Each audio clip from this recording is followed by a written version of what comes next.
So we'll start with questions from the advisory committee. Mr. Hudda, great job.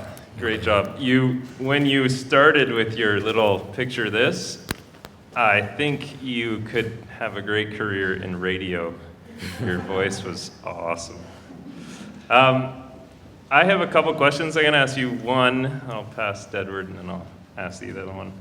The first one is, you mentioned that exorcism is dangerous. I wonder, why is that? What kind of danger is there, and to whom is that danger? I guess it's dangerous to everyone in the room. So there's the person conducting the exorcism. They're either the person or place that is being exorcised. I don't know. It's just the idea of possession. It is said that during that time, the ghost is at its strongest and it can transfer from body to body, which is why it's dangerous. Yeah, that's why. So you pull it out of one and potentially into someone else? Well, essentially, what you try to do is you try to get rid of it altogether, but as soon as you get it out of the body, it's kind of lingering there. You just got to keep going, and then it'll go away. Okay. Thank you. Well done, well done. Thank you. We had an interesting start, touched different topics. One of the things that intrigues me is thinking not about the content of your presentation, but on the actual process of looking at the research, deciding what was valuable, what was not, what was kind of bogus, and what was a little more reliable. So thinking about that, what was the one thing you learned about doing research, regardless of what the content would be? Well, I guess there's always going to be an opposite side to the argument. It's like, say, for example, there's one website that says like oranges will cure like depression or something. I don't know. And there's other websites that will say it causes depression. I guess you just have to sort of find that more balanced answer, and you gotta get information from both to see what you can find. You know what I mean? So. Mr. Hudda, during your Masterworks process, what did you find that convinced you that ghosts are real? And why did it convince you? I guess it was just looking into all the historical aspects of it, thinking about how many different religions that incorporate ghosts into their beliefs. I think that was kind of a giveaway for me. And yeah, I guess historically there's a lot more ghost stories than there is now that are credible, at least. And why did that convince you? I guess it's just thinking about how many people that are out there that believed in ghosts. And I mean, I wasn't alive when Jesus died, so I mean, I can't really tell what life was like then. So, I mean, I guess I just got to take their word for it, and yeah. Okay, thank you. Mr. Hudda, my question sort of stems from Adrian's. You hear a lot of historical ghost stories, and even though Amityville Horror, all of that was in the 70s, you don't hear about it as much now. So why do you think that is? I think the idea of ghosts is just such a frowned upon topic that it's just too unbelievable to think they're real now. But I think some of these people's stories are real, and I guess no one can really believe them because all the other stories that are coming out are just so unbelievable and just so fake that no one really comes out with them anymore. Another weird question. What do you call a group of ghosts? It's in your presentation. Oh, was it Geistes? It was a bevy of ghosts. Oh, bevy, yeah. Okay. Great presentation, Mr. Hudda. I was just wondering, do you think like the ghost's purpose is just to haunt like a specific person or group of people, or just to kind of like haunt a place and whoever, like the people who enter that certain area? I mean, it can vary. The ghost can become attached to the person, or the ghost can spawn from the house or place that it's in. That's what it haunts, the house, not the person. So. What's the difference between a spirit and a ghost, if there is a difference? Ooh, I think that ghost is more of just the stereotypical term for it. I think spirit is actually the proper one. Yeah, I guess that's. What's your opinion on Ouija boards? Are they real? I mean, I've never tried one before. They seem kind of bogus, but I don't know. Great job, Mr. Hudda. Do you think you could make a career out of this? No. Yeah, it's not a lot of money in that, so yeah.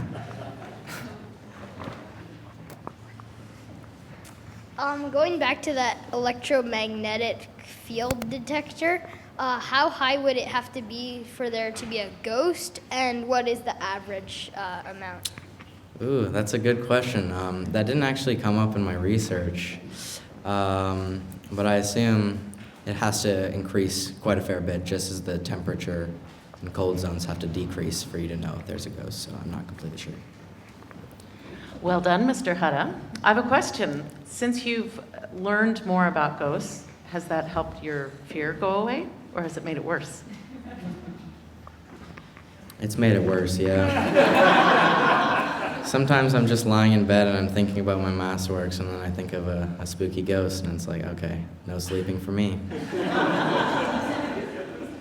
Thank you, Mr. Hudda. It's interesting there was so much science involved in that as well. I like the electromagnetic radiation side of things. My question is, there are almost, 7 billion people on the planet now. Since humans have been on the planet, there must be many, many billions of people. Why are there not billions of ghosts or spirits? What do you think makes, maybe your stories tell the answer, but what is it you think that makes somebody die and become a ghost, or someone die and not become a ghost? So, throughout my research, I was looking at some stories, and more often than not, a ghost is spawned after a catastrophe or something traumatic that has happened. So say, I don't know, a fire department just completely goes up in flames, which is kind of ironic, but a bunch of people die. That could be something that could spawn a ghost, or someone was murdered or something like that, that could result in a spirit. Well done, Mr. Hudda. Thank you for that really intriguing presentation. I know for myself, it's been on my mind my whole life too, and I like the way you connected the dots. I'm curious whether through your research or the time you've been researching or not, or just through your life, if you've ever felt like you had any experience personally with a spirit or a ghost, or you felt like something was in your own life paranormal in any way. Curious if that's happened. My whole life is paranormal. I guess just when I was younger, I never really saw anything, but I just always felt something was there. That's just maybe because I'm insane, but yeah. Well, that ties in really well with my question. Well done, Thank Mr. you. Hudda. I'm wondering, so I think probably a bunch of us here have had that experience of when you're growing up, especially when you're younger, you're scared of the dark. Certainly my son is. And I'm wondering if you think there's something in that. Like, do you think that there is a link to the paranormal, why we have that inherent, like that feeling that somebody's there or something's in the dark? Do you think that's connected in some way? I just think that as we grow up, we see scarier things, stuff like that. And that's kind of, most scary things are in the dark. You don't really see a ghost popping up in broad daylight at like a park or something. It's like in a graveyard at night. And I think just that given knowledge is just really tells us that when it's dark, that's when the scary stuff pops out, because it doesn't really come out during the day. So, yeah. Well done, Mr. Hudda. What exactly do friendly ghosts do?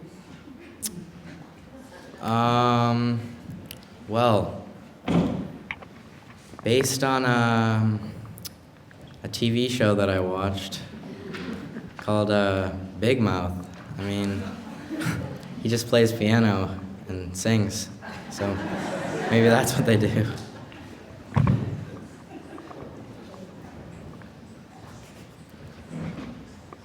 Great job, Mr. Hudda. I was just wondering, why do ghosts only come out at night?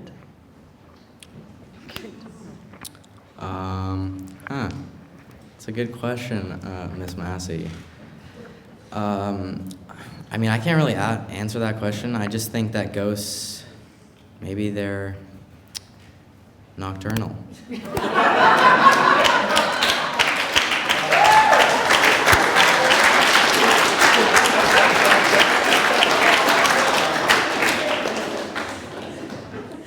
Well done, Mr. Hudda. I'm wondering, are ghosts actually dangerous, or do they just haunt one area and spook you? As I said, poltergeists can become quite dangerous because they can manipulate the physical environment, which means like candles dropping on the floor, chandeliers dropping. I mean, I guess you have to be in the wrong place, wrong time for something bad to happen like that. But yeah, I think ghosts can be dangerous, especially when you get possessed. Then you can do stuff humans aren't supposed to do. So yeah, I think they can be dangerous. Great job, Mr. Hudda. I just want to know, why did you pick this topic? I picked this topic because ever since I was younger, I was just always so scared of ghosts and just monsters and demons and stuff like that. And to be completely honest, the day before I just watched a horror movie, and I thought that could be good inspiration, so that's why I decided to roll with it. Great job, Mr. Hudda. I was just wondering, how realistic are horror movies and their ghosts in those? Obviously they're over dramatic, whatever that word is. Yeah, thank you. They're just over dramatic, just to enhance entertainment.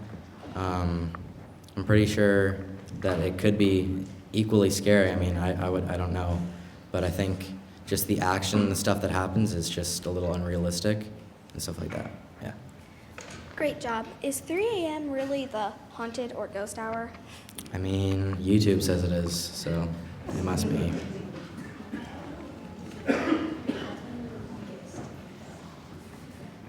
Do you think ghosts could be watching us right now? Ooh, I don't know. This is a chapel. You know, the holiness could keep it out, but there could be a ghost standing outside the window watching us. Ooh.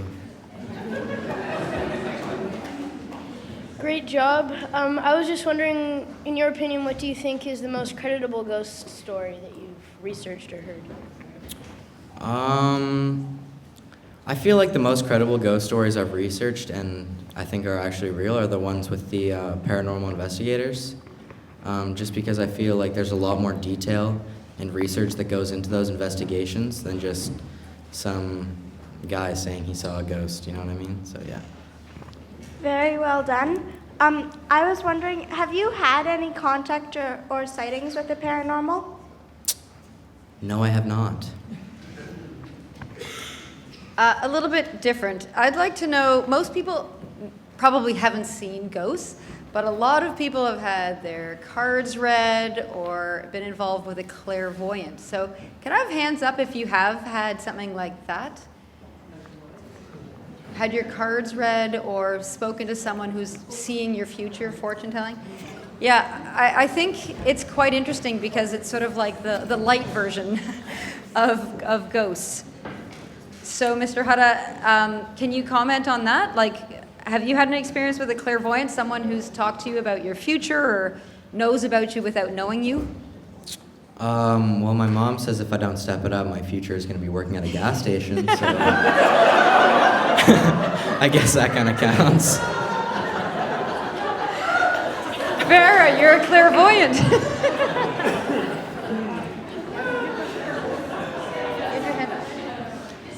Okay, Lucas, come on up.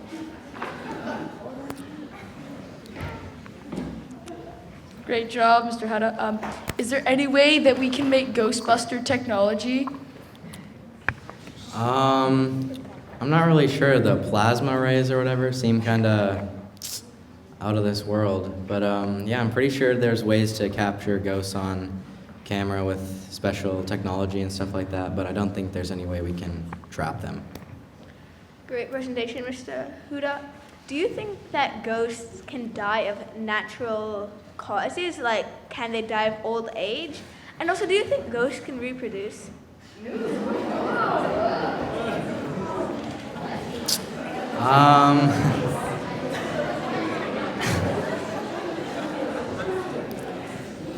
Do I think they can reproduce? First of all, I wouldn't want to see that. And second of all, I'm not really sure they have the parts to do that.